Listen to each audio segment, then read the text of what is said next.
meditations of our hearts as we consider this gospel lesson be a blessed thing in your sight. Amen. If you didn't know the whole story, it would seem cruel, wouldn't it? If you didn't know the whole story, Jesus in this moment might seem cruel. Our reading today began with the 32nd verse of this chapter. But the story had begun well before that, had it not? Jesus and the disciples have left the region of Judea. They are fearful because Jews have decided that Jesus is creating blasphemy. And there are a group out there looking to stone Jesus, and quite frankly, the disciples too. And word reaches Jesus that a friend of his, Lazarus, is sick. And Mary and Martha, one of the sisters who had anointed Jesus' feet with the perfume and wiped his feet with her hair, they send word to their friend Jesus, trusting and knowing that all you need to do, Jesus, is come. Do for our brother, your friend, that which you have done for thousands of others. Come. Just touch him. Say the word. He will be well. But that's not how the story goes, is it? Read the 11th chapter of John's Gospel. Hear the story for yourself.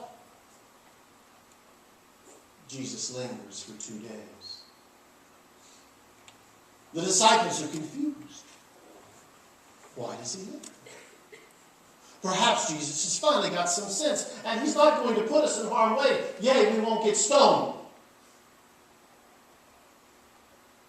And then Jesus turns to his disciples and says, okay, it's time to go. For our brother Lazarus is sleeping. The disciples say, well, now if he's sleeping, just leave him alone. And he speaks plainly and says, no. Our brother Lazarus is dead. And I'm glad for your sakes that he is. Seems cruel. If we were to stop the reading at that point, it would seem cruel. Jesus would seem cruel. Why? Is the question. The disciples must be asking the question, why? Why did he linger? Why did he not go? Why? A couple of weeks ago, I had an opportunity to be with a group of Christians, and I asked them a question. I said, I gave them a little 5x6 card, and I said, now please write on the card the question that you would ask God, if you could.